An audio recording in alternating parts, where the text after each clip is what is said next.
Welcome back, folks. Today we're catching up with Chris and Claire Garner, who you met about a year and a half, up to 2 years ago, when we first started the channel. They've not long bought and started running a Jeep business, so we're back here to catch up with them to find out how it's all going. So welcome back. Yeah, Thanks for joining us again. Nice to have you back. So, how's it going? Yeah, good. Busy. Good. Yeah? Yeah, it's been busy, which is good. Had a busy couple of seasons, haven't we? And Because you've had 2 full seasons now, I think, Yeah. since we spoke. yeah. 2 or 3 now. Well, the first since year we was sort of spoke, COVID season. Yeah. 2 so full seasons post after COVID. Yeah. Yeah. Yeah. And no, it's been busy. Yeah. A mixture of all sorts of different nationalities. I was going to ask you that. Are you getting loads of French and other Europeans as well as your Brits? Yep, absolutely. Plenty of French, Belgian. So it's probably about 50-50, Yeah. isn't it? It's We quite did good in the Brits as well, right? we did a fair share of Brits, French, but also Belgique, Belgiques, Netherlands, and because You're getting very French. yes, but we had some repeat customers come back. Well, from that's great. Holland Which is great. and Yeah. Belgium, and we've actually now advertising on a Belgian-based website hosting platform because we have been quite popular. But the clients from the Netherlands who find it quite easy to get to one day. It's about a 7 or 8 hour drive, so you can leave in the Yeah. morning and you're there for dinner. Exactly. Yeah. And you get great weather here. Yeah. And that's the feedback we'd be getting because compared to going to the south of France, It's an a hour and bit a half of a away, trek. they can do it in one leg. So yeah, it's been busy. The summers have been busy. We've already taken bookings for this year, which is great. And we've been getting some longer term clients over the winter to fill in the gaps, and we're also finding we're picking up clients over bank holiday weekends. Right, I was going to, that sort of preempted my next question. What do you do in the winter time? Do you get any business in the winter time? Do you find perhaps it's for the festive season particularly, or is it just maybe the sort of end of people are coming because they don't have children, or that they're having out of season holidays? Yeah, we've had a bit of both. We had some longer lets because we'll do sort of up to 3 months over the winter. Right.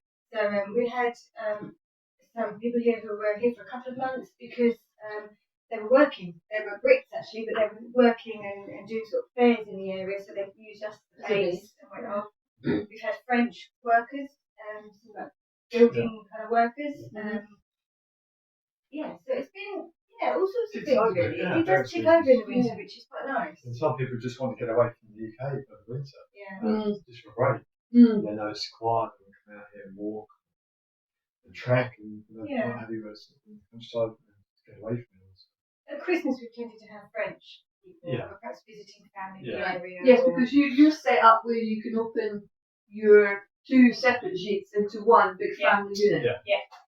So we often get a family, say with children in the bigger sheet, perhaps grandparents or the other family, which is sort of smaller children in the other sheet, and then we can open up the corridor so they've got their own space, but they're connected. So people seem to really like that, don't they?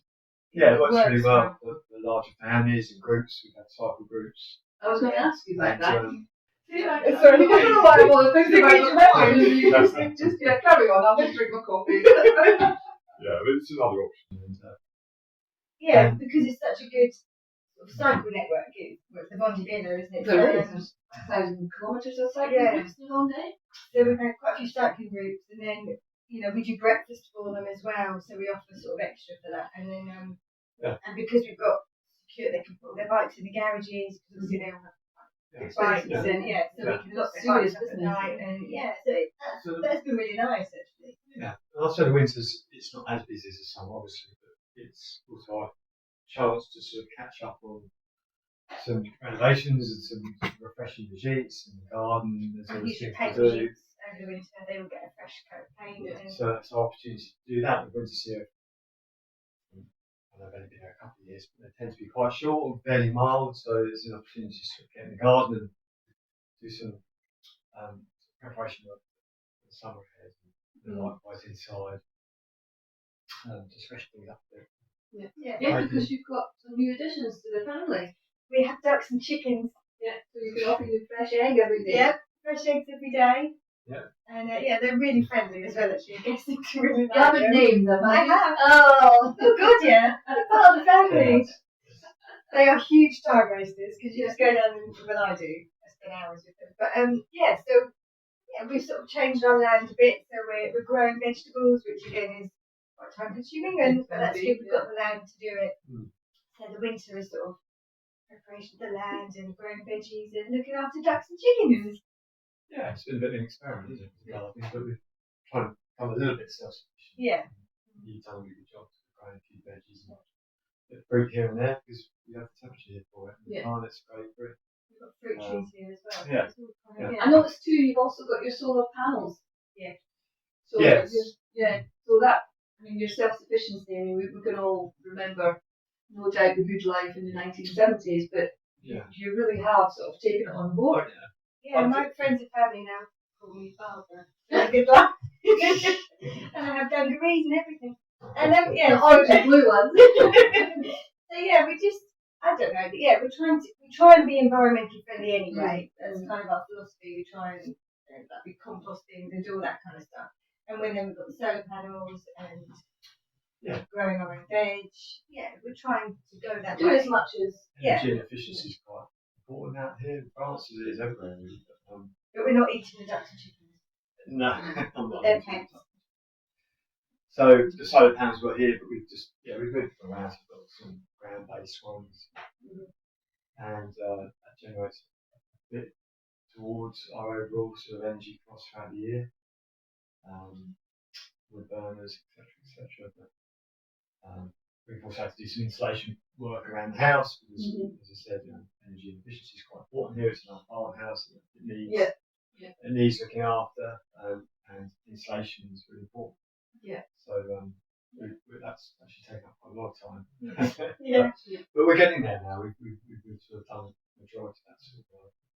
We'd like to get some more solar panels. We've had the roof changed, and the front of the I was going to mention your new what's the word in English? Can't remember now. Pergola. Pergola. So we put that on pear tree jeep, which it's great because sometimes it does get hot here in the summer. Outside sheltered space. Exactly that. Because for the off season, if you get a sort of grey or maybe a wet day, it means people can still be outside because it's still warm. And then in the summer, it gives them shade. Which is lovely. No, it's been great. And, I should get some more panels put on there. To eventually become a bit more self-sufficient energy because electricity isn't cheap out here. Across Europe at the moment, it's particularly expensive out here. Let's just have a quick reminder of what you can get when you come and stay with Chris and Claire.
So in terms of anything that you have achieved in the last couple of years, has it met your expectations? I mean, what sort of obstacles have you found along the way that's perhaps been a bit of a surprise? No, colourful language. Okay. Yeah. There's probably been a lot more work to do than we thought. Yeah. To get Where where you we want it to be. Yeah, I think it has met our expectations. It's beginning to look like how we had envisaged it to be. Yeah. And I think it's taken a lot of work, and I think it probably surprised us how much work needed to be done, not just sort of practically around the renovations and the regimes, but the sort of paperwork side of things, logistically, sort of getting into the system, healthcare, work, tax, all that kind of boring stuff that you have to do and set yourself up with. So that's took us a little bit by surprise. I think. That was a sort of a transitional thing because when we arrived in 2020, we were still not having to do a lot of that. Yeah. And then it got to the end of 2021 and we all started then to have that. Yeah. And I know you've got your nationality because your father's French, but you had to go through a few hoops to get your residency permit, even though you're married to someone with a French passport. And I think that's the thing because it was new for everybody. So it wasn't just that I didn't know what I was doing. I think a lot of systems were all new. So naturally there have been sort of teething problems and things have taken a bit longer.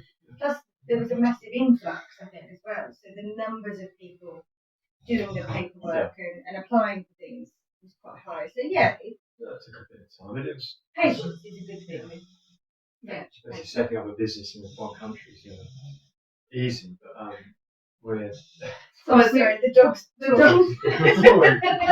dog's very happy here. The dog's very happy here. She's in her bed and she's snoring away, so we'll crack on. We're really happy with how things have gone, and we look back at the last couple of years and we're really pleased with the way things have gone. We think it's successful. We like the life. We enjoy the life. It's very outdoorsy life. Yeah. And so that was one of the things I think, if I remember, when we had the chat initially, because I've known you before you bought, because I sold you the property. But the outdoor, this was what you wanted to aspire to. You know, it's been nearly 4 years. So it doesn't happen overnight. No, it doesn't. No, it doesn't. There's still a bit more we want to do, and it's still hard work, but we enjoy it. We are outside. It's more of a healthy lifestyle I think we're living now. We're not chained to a desk, or I'm not sat at a computer.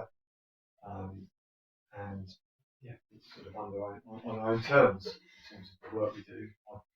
I've also set up a small gardening business, which I do sort of locally. People in the village and wider around, just gardening. So it is quite substantially a good bit away from where you what you were doing in the UK. So it's been a complete change of lifestyle. It has, and I think we've really tried to make an effort to integrate ourselves with French people here. That's very important. Which is we wanted to do. I mean, obviously there's quite a lot of Brits in France, but we very much wanted to be part of like the village and the mix with French people. And Chris helps out at the fete and the things in the summer and stuff. And that's been important to us, is to try and become part of the French community. We don't want to just be Brits sitting in France. No. We want to improve my bad French. And, see, you have no excuse for that. No, I don't. And so that's been good, but it takes time, doesn't it? You've got to make an effort as well. After COVID, I mean, it's only the last couple of years things are opening up again now. So I think, to answer your question, I think it is meeting our expectations. I think the seasons have probably been a little bit quieter than we would like, but I think that's been across the board. I think generally we're finding that everywhere. Because obviously COVID, and then we've got cost of living crisis. People don't have the money, so but we're still busy, which is good. So I think it was a good decision. No regrets. No regrets. No, I don't. It's on probably not. So for the future, we're the same. We're always looking to improve here. Yeah, we are actually going to get a couple more done. Yeah, we're always looking to improve what we offer. Yeah, there's always stuff to think, should we do this and change that? And yeah, we're looking at possibly doing some more. There's some more renovation work to be done. We'd like to possibly extend the sheets eventually. Yeah. And we maybe look add at a third. kind of look at our guests and how they use areas and how it works for them, and whether it's a big group or separate families. So we're always looking to make that experience better for I think that's good advice for anybody watching this that possibly thinking about this kind of lifestyle. It is easy to become complacent. You think it works, why reinvent it? Yeah. But I think we all need to. Yeah. Yeah. And also, we want, like I said, we've had repeat guests to keep coming back, which is you kind of obviously they're happy with what they've got, which is they're coming back. But if you can offer them little extras or even if it's an extra game or another little area that they can go to or things like that for the kids, or we just try to do that all the time. Absolutely. And the sheep business is a competitive market. It's very competitive, And I think it's changed quite a lot over the years. Yeah. Where it started as kind of rustic idea of renting out a holiday cottage in France. You can get very high-end sheets now, and people expect a lot more, I think. Well, when I go away, I want as good as or better than I have at home. You know. Yeah, exactly. So we ask for feedback for our guests, and we ask them to be honest.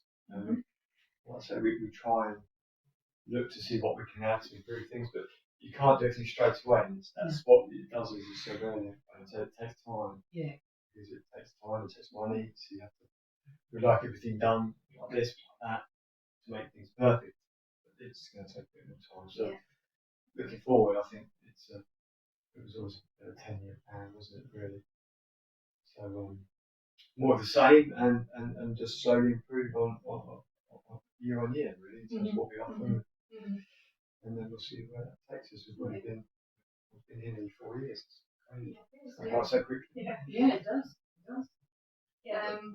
So, anybody wanting to do this, I think, as you say, bit by bit, because it's very easy to sink all your money and try and do everything at once, and then you just you come to a stop. Absolutely. And what you think might be right when you see how, like I said, when you see guests how they use it and how they you think, oh, actually that does work. That would be better. So it's actually better to do it slowly and see how things work and how things evolve, don't they? So well, houses might seem a daft thing to say, but for me, houses are a living entity. Yeah. And they will let you know how it is that you need to live within that particular property. Yeah. So you're right. People will use things in different ways, and you need to find that balance. Yeah. And it takes time. Yeah. Absolutely. And it's not just our opinion; it's what works for our guests. Yeah. So if you want to make money out of it, make a business out of it, they're the ones that count, not so much what you think you should have. It's what they want. Yeah. Absolutely. Yeah. And, yes, no, I think people want, we have families with younger children, they want something slightly different than maybe people that come over here that are retired and just want to come over here for a quiet break. Everyone wants different things. So it's a case of all ages, all types of guests. And, so yeah, I think we do that now. We do pretty well. Yeah. We've had some lovely guests. We've had some great guests, and that's the good thing about it then. What we really enjoy is you're meeting people, a good time in their life. They come out here on holiday, and we met some. You meet them at their best, you really. Yeah, the best. Yeah, you do. Yeah, and it's been great. And a lot of them are now coming back to us, which is fantastic. That's the best publicity you can get. Yeah. So it's a great lifestyle. We can't complain. But it's hard graft at times, but it's very satisfying. Our favourite thing is, I guess, it must be like you're on holiday here all the time. And it's like we're running around and ironing 7,000 sheets in 40-degree heat. But it's good. It's work, yes, but it's the work we want to do, and it's the lifestyle we've chosen, and we enjoy it. So. Yeah. But it's not like we're on holiday all the time. No. It's quite a bit of work that goes on behind the scenes. Yeah. Like duck swimming. It's all calm on the surface. Yeah. Paddling underneath. Well, Or when I get to see you on a last summer's morning netting the pool, I think, oh, that's nice. Nice little job That's to do. your job for the day, isn't it? That's all we do. That's all we do. So, but yeah, no. Yeah. Well, look, thanks again for talking to us today. No My problem. pleasure. If you want any further information on Chris and Claire and their activities, or want to come and stay at their gîtes, you'll find a link to their website in the box below. And as always, folks, till the next time, thank you so much for watching.